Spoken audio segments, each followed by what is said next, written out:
Hello everyone, आपके अपने YouTube channel climax competitive class में आपका स्वागत है। मैं आज आप लोगों के सामने फिजिक्स में नॉमेरिकल्स का लास्ट क्लास लेकर आया हूं। जो आपका जो टॉपिक चल रहा था वर्क, पावर और एनर्जी का टॉपिक चल रहा था। इससे मैं रिलेटेड आप लोग को 3 क्लास दे चुका हूं। आज का जो क्लास आपका है नॉमेरिकल्स का, आपका चौथा क्लास है, पार्ट 4 क्लास है। पार्ट 3 क्लास में मैं आप लोग को एक क्वेश्चन होमवर्क दिए थे, जो क्वेश्चन नंबर 8 था। कह रहा था क्वेश्चन, किसी मोटर कार का द्रव्यमान 500 किलोग्राम है और वह 25 मीटर प्रति सेकंड के वेग से जा रहा है। ब्रेक लगाने के 5 सेकंड के बाद उसका वेग 5 मीटर प्रति सेकंड हो जाता है, तो ब्रेक के कारण प्रतिरोध बल क्या होगा? आपका ऑप्शन था 1000 न्यूटन, 2000 न्यूटन, 2500 न्यूटन और 3000 न्यूटन। ठीक है, तो अगर कोई स्टूडेंट्स नहीं बनाए हैं तो प्लीज़ मेरा सॉल्यूशन देख लीजिए, और जो बनाए हैं आप सॉल्यूशन से मेरा आंसर आप मिला लीजिएगा। ठीक है, तो कह रहा है कि यहाँ आपका बल निकालने के लिए बोला गया है। तो बल का एक फार्मूला होता है, F बराबर m इंटू ए होता है, मास इंटू एक्सेलरेशन। आपका मास जो दिया गया है 500 किलोग्राम दिया गया है, लेकिन त्वरण आपको निकालना पड़ेगा। तो 25 मीटर प्रति सेकेंड जो आपका वेग है, 5 सेकंड में उसका वेग 5 मीटर प्रति सेकंड हो जाता है। तो प्रतिरोध बल अगर जब भी आपको निकालने के लिए बोलता है तो आपका आंसर नेगेटिव में आता होगा, क्योंकि त्वरण जो होता है ऋणात्मक लगेगा। जैसे त्वरण वाला फार्मूला होता है v माइनस यू बटा टी। v होता है अंतिम का चाल और u होता है प्रारंभिक चाल। जब आप ब्रेक लगाते हैं तो आपका अंतिम चाल कम जाता है, प्रारंभिक चाल बढ़ जाता है, तो यहाँ पर यह आपका नेगेटिव हो जाता है। ठीक है, ये 500 जो कहते हैं हो जाएगा, और v का जो वैल्यू आपका हो जाएगा वो आपका हो जाएगा 5, और u का वैल्यू आपका हो जाएगा 25, और बट्टा टाइम आपका दिया गया है 5 से कैंसिल कीजिएगा 100 बार में, तो 100 गुना 25 में से 5 जाएगा तो 20 हो जाएगा, -20, यानी 2000 न्यूटन जो होगा आपका आंसर होगा। ऑप्शन नंबर बी देखें, प्रतिरोध बल जो आपका आंसर आया 2000 न्यूटन आया।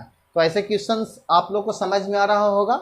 और आज का क्लास देखिए, आज मैं आप लोग को पार्ट 4 क्लास नॉमेरिकल्स का है, और ये आपका लास्ट क्लास है। नेक्स्ट क्लास में आपका न्यू टॉपिक चालू करेंगे, और जब भी आपका न्यू टॉपिक चालू होता है तो उससे आपका बेसिक फार्मूला वगैरह बताया जाता है, उसके बाद आप लोग को नॉमेरिकल्स बताए जाते हैं। चलिए देखिए क्वेश्चन आज का क्या है। देखिए आज का पहला क्वेश्चन किस प्रकार से है। कह रहा है क्वेश्चन कि विरामावस्था में 25 किलोग्राम के एक पिंड पर 200 न्यूटन का एक बल 10 सेकेंड तक कार्य करता है। पिंड में उत्पन्न वेग का मान ज्ञात करें।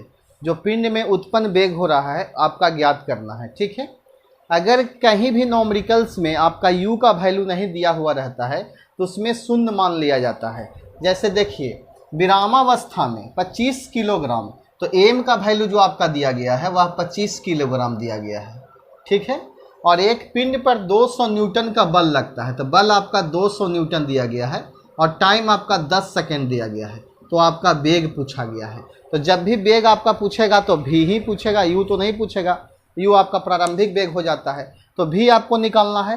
तो यहाँ एक फार्मूला होता है F बराबर m इंटू ए होता है। F बराबर जो फार्मूला होता है, F बराबर आपका 200 न्यूटन दिया गया है, और एक फार्मूला होता है ma बराबर 200 हो जाएगा, और यहाँ से a बराबर निकालिएगा तो 200 बट्टा m का वैल्यू 25 दिया गया है, तो 25 8 200 हो जाएगा, तो 8 हो जाएगा। a का वैल्यू कितना हो जाएगा? 8। और त्वरण बराबर एक फार्मूला होता है v माइनस यू बट्टा टी, तो आप यहाँ बैठा सकते हैं v माइनस यू बट्टा टी बराबर 8। ठीक है, अब आप v का वैल्यू निकालना है, तो v आपका निकालना है, तो v जो का त्यों रह जाएगा, और u आपका 0 हो जाएगा, और बट्टा टाइम दिया गया है आपका 10, और बराबर 8 हो जाएगा। तो v बराबर आपका हो जाएगा 80 मीटर प्रति सेकेंड आंसर। यानी फर्स्ट क्वेश्चन का जो आपका आंसर हुआ 80 मीटर प्रति सेकंड हुआ। आप संतुष्ट हैं? और ये क्वेश्चन आपका बहुत इंपॉर्टेंट था, और ऐसे क्वेश्चन एग्जाम में पूछे भी जाते हैं। ठीक है, नेक्स्ट क्वेश्चन देखिए। नेक्स्ट क्वेश्चन कहता है कि एक इंजन 100 किलोग्राम पानी को 5 सेकंड में 10 मीटर ऊंचाई तक फेंकता है। यदि इस इंजन की दक्षता 60% है तो इंजन की शक्ति ज्ञात करें, और g का वैल्यू जो आपका बैठाना है 10 मीटर प्रति सेकेंड पर बैठाना है। ठीक है, तो देखिए इसका सॉल्यूशन। आपका दक्षता जो है इंजन का 80% है। तो सबसे पहले 100 में आप निकालिएगा, उसके बाद आप उसका 60% निकाल लीजिएगा तो आंसर आ जाएगा। तो इंजन की जो 100 किलोग्राम जो दिया गया है, m बराबर आपका 100 किलोग्राम उसका वेट है, और पानी को 5 सेकेंड में, t आपका 5 सेकेंड है, और 10 मीटर ऊंचाई आपका दिया गया है। तो इंजन की सबसे पहले हम पावर निकालेंगे, शक्ति ज्ञात करेंगे। शक्ति बराबर फार्मूला होता है P बराबर W बटा टी, और W बराबर होता है mgh बटा टी।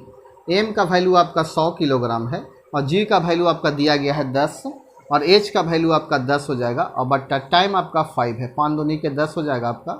तो ये आपका हो जाएगा 1000 गुने 2, 2000 आपका वाट हो जाएगा। 2000 वाट बराबर होता है 2 किलोवाट, ठीक है। 1000 वाट बराबर हम लोग जानते हैं कि 1 किलोवाट होता है, तो 2000 वाट बराबर 2 किलोवाट हो जाएगा। लेकिन यदि इंजन की दक्षता आपका 100% में तो होता है तो 2 किलोवाट, लेकिन 60% होगा तो कितना होगा।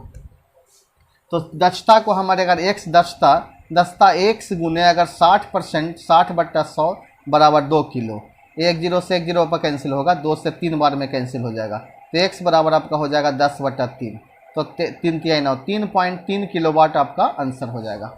यानी इंजन की जो 60% दक्षता है वह इंजन की जो पावर होगा 3.3 किलोवाट होगा, और आपका 100 में जो होगा उसका 2 किलोवाट होगा। कोई प्रॉब्लम्स नहीं होगा ऐसे क्वेश्चन में। यानी सबसे पहले आप पावर निकालिए, W बराबर जो फार्मूला आपका होता है mgh, आपका जो स्थितिज ऊर्जा बराबर होता है, जो अगर कोई वस्तु को पृथ्वी से ऊंचाई पे फेंका जाता है, गिराया जाता है, तो उस समय जो कार्य होता है आपका mgh होता है, ठीक है। अगला क्वेश्चन देखिए, तीसरा क्वेश्चन क्या कह रहा है, यदि एक पिंड का संवेग 100% बढ़ा दिया जाए तो गतिज ऊर्जा कितना प्रतिशत में वृद्धि होगा, यानी गतिज ऊर्जा में कितने प्रतिशत की वृद्धि होगा।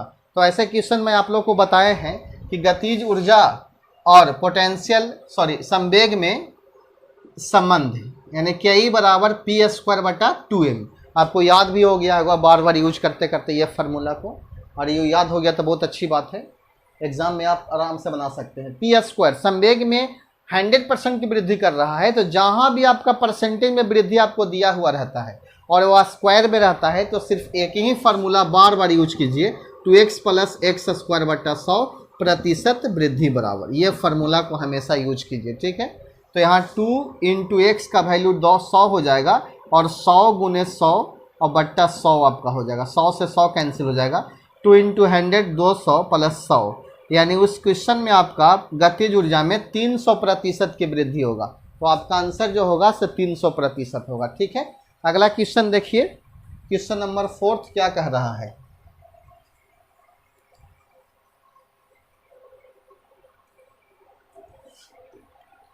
क्वेश्चन कह रहा है आपका कि एक अप्रत्यास्थ गेंद को 100 मीटर ऊंचाई से गिराया जाता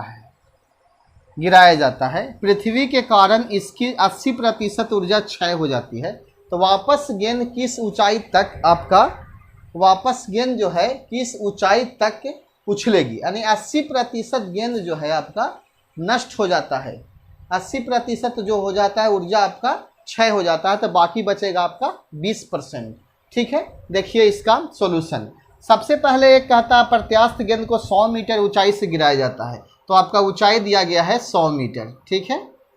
और पृथ्वी के कारण इसकी ऊर्जा जो होती है 100% नष्ट क्षय होती है, 80% आपका क्षय हो जाता है, तो बचेगा आपका 20%, बचत जो होगा उसका 20%। तो जितना बचेगा आपका एनर्जी वही गेंद को नीचे से ऊपर मतलब टकरा के ऊपर की ओर जाएगा, भाई वापस गेंद किस ऊंचाई तक उछलेगी, जितना 20% रहेगा वही आपका ऊपर की ओर उछलेगा, ठीक है। जैसे कहने का मतलब है कि एक गेंद को आप धरती पर गिराते हैं तो एक बार में शांत गेंद नहीं होता है, हमेशा उछलते रहता है, उसका गति कभी कभी कमते जाता है, कमते आपका वह गेंद स्थिर हो जाता है। तो इसी क्वेश्चन पूछ रहा है कि 80% नष्ट हो जाती है, तो वापस गेंद किस ऊंचाई तक उछलेगी, आपका ऊंचाई निकालना है। तो यह फार्मूला को दोनों का पोटेंशियल एनर्जी को इक्वल कर दीजिए, जैसे mgh होता है तो mg और इसमें h1 मानिए, और यहाँ m और g h2 हो जाएगा, ठीक है। m से m कैंसिल हो जाएगा और आपका g से g कैंसिल हो जाएगा, तो h1 बराबर जो आपका होगा h2, तो 100 मीटर।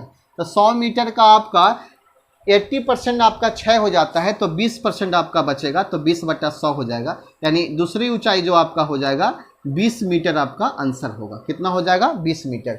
आप डायरेक्ट भी निकाल सकते थे कि आपका 100 मीटर है, 100 मीटर का आपका 80% क्षय हो जाता है तो कितना परसेंट आपका शेष बचेगा? तो 20 मीटर बचेगा। तो आपका आंसर कितना होगा? 20 मीटर होगा। और जी का वैल्यू आपका कैंसिल हो जाएगा, जी से जी, तो आपका आंसर 20 मीटर तक होगा। नेक्स्ट क्वेश्चन देखिए, क्वेश्चन नंबर 5 देखिए। कहता है कि कोई गेंद 12 मीटर ऊंचाई से विरामावस्था से गिराई जाती है। यदि गेंद जमीन से टकराने पर अपनी गतिज ऊर्जा 25% नष्ट कर देती है तो वह ऊंचाई क्या है? तो आप जैसे ही क्वेश्चन नंबर 4 बनाए थे वैसे टाइप से ये आपका क्वेश्चन है। अगर क्वेश्चन नंबर 4 आपको समझ में नहीं आया होगा तो आप ऐसे क्वेश्चंस को एक और देख सकते हैं। क्वेश्चन नंबर 5 कहता है कि कोई गेंद 12 मीटर ऊंचाई पर, तो आपका ऊंचाई दिया गया है, यानी H1 या H2 जो भी मान सकते हैं, 12 मीटर आपका दिया गया है, विरामावस्था से गिराई जाती है। यदि गेंद जमीन से टकराने पर गतिज ऊर्जा का 25% आपका नष्ट हो जाता है तो ये आपका कैंसिल हो गया, नष्ट हो गया। बाकी जो बचा आपका एनर्जी, वही एनर्जी से आपका वह गेंद उछलेगा पुनः धरती पर से, तो बाकी आपका जो बचेगा 75% बचेगा। तो 75% का आपका निकालना है। इसका ट्रिक से भी आप हल कर सकते हैं, डायरेक्ट 12 का 75% निकाल दीजिए। ठीक है, 12 का 75% निकालिएगा तो 12 गुने 75/100, 25 तिया 75, 25 चौके 100 और 3 4 तिया 12, यानी 9 मीटर आपका आंसर होगा। यानी कहने का मतलब है कि अगर ऊंचाई आपका 12 मीटर है, उसका 25% नष्ट हो जाता है तो बाकी जो बचेगा आपका वही आंसर हो जाएगा। या इस प्रकार से भी निकाल सकते हैं, अगर मैथ्स के लेवल से देखा जाए तो 12 मीटर का आप 25% आप निकाल लीजिएगा तो 12 गुने 25/100 कीजिएगा तो 25/100 और 4 तिया 12, 3 मीटर कम गया तो 12 में से आप 3 घटा दीजिएगा तो 9 मीटर आपका ऊंचाई बचेगा, वही आपका आंसर हो जाएगा। तो क्वेश्चन नंबर 4 और 5 में कोई आपका परेशानी नहीं होगा, यानी मैथ्स के लेवल से आप इसको भी देख सकते हैं। अगला क्वेश्चन नंबर जो 6 दिया गया है, ये बहुत इंपॉर्टेंट क्वेश्चन है और ये आपका एग्जाम में पूछा गया है। ठीक है, इसलिए इस क्वेश्चन को जरूर देखिएगा।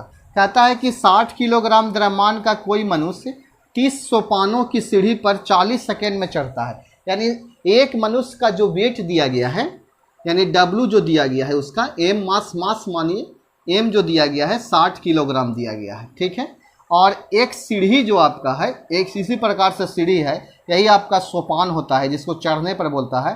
तो इसमें सोपानों की संख्या आपका जो दिया गया है, सोपान की ऊंचाई जो आपको है 20 सेंटीमीटर आपका है, 20 cm जो आपका दिया गया है, और 30 सोपान दिया गया। इस प्रकार से 30 गो सोपान है चढ़ने का और 20 सेंटीमीटर ऊंचाई का है, और वह जो है 40 सेकेंड में यह चढ़ जाता है। कितना सेकेंड में चढ़ जाता है? 40 सेकेंड में। तो सबसे पहले आप टोटल ऊंचाई आप निकालिएगा, 30 गो सोपान है और प्रत्येक सोपान का ऊंचाई 20 सेंटीमीटर है। तो अगर ऊंचाई आप निकालिएगा तो 30 गुने आपका 20 हो जाएगा, लेकिन सीएम में है तो हमेशा मीटर, ऐसा ही मात्रक में आप मीटर में कन्वर्ट कीजिएगा तो 100 से भागा दीजिएगा तो ये आपका मीटर में आ जाएगा। तो 3 दूनी के 6 मीटर आपका टोटल ऊंचाई हो जाएगा। तो आपसे क्वेश्चन पूछा गया है शक्ति निकालना है, तो शक्ति का फार्मूला P बराबर W/T और W बराबर mgh/टाइम। m का वैल्यू आपका 60 किलोग्राम, g का वैल्यू आपका 10 हो जाएगा और h का वैल्यू 6 और बट्टा आपका टाइम कितना दिया गया है? 40 सेकेंड, 40 हो जाएगा। 1 0 से 1 0 हो जाएगा, 2 से कैंसिल करेंगे, आप 15 चौके 60, 15 बार में काटिएगा तो 15 ने 30, 15 चौके 60 हो जाएगा। अब 15 6 गुना कर दीजिए तो 6 5 30 और 6 और 3 9, यानी 90 जो होगा आपका आंसर होगा। 90 वाट आपका आंसर होगा। अगर 9.8 बैठाइएगा तो 88.2 वाट आता है, इससे कोई परेशानी नहीं होता है। अब जो भी 10 बैठाते हैं तो 90 वाट आपका आंसर होगा, इससे कोई परेशानी नहीं है। आपका इसके सॉल्यूशन क्लियर हो जाता है। तो आज मैं आप लोगों के सामने वर्क पावर एनर्जी का टोटल टाइप कंप्लीट कर दिए और जितना न्यूमेरिकल्स मैं आप लोग को था 4 क्लास में मैं आप लोग कंप्लीट किए हूँ। कल के जो टॉपिक में आपका चैप्टर चालू होगा उस चैप्टर का नाम जो आपका है वह है मास, वेट एंड डेंसिटी, यानी द्रव्यमान, भार और घनत्व। तो कल आपका क्लास में न्यू टॉपिक चालू करेंगे और लगातार क्लास को आप देखते रहिए और फुल्ली एंजॉय कीजिए। और ये जो आपका है साइंस का बहुत अच्छा क्लास चल रहा है और जो स्टूडेंट्स इस क्लास से नए जुड़े हैं तो सबसे पहले मेरे चैनल को सब्सक्राइब कीजिए और बेल आइकन घंटी को दबाइएगा। और मेरे चैनल अगर अच्छा लगता है तो इस चैनल को सब्सक्राइब कीजिए और लाइक कीजिए। Thank you.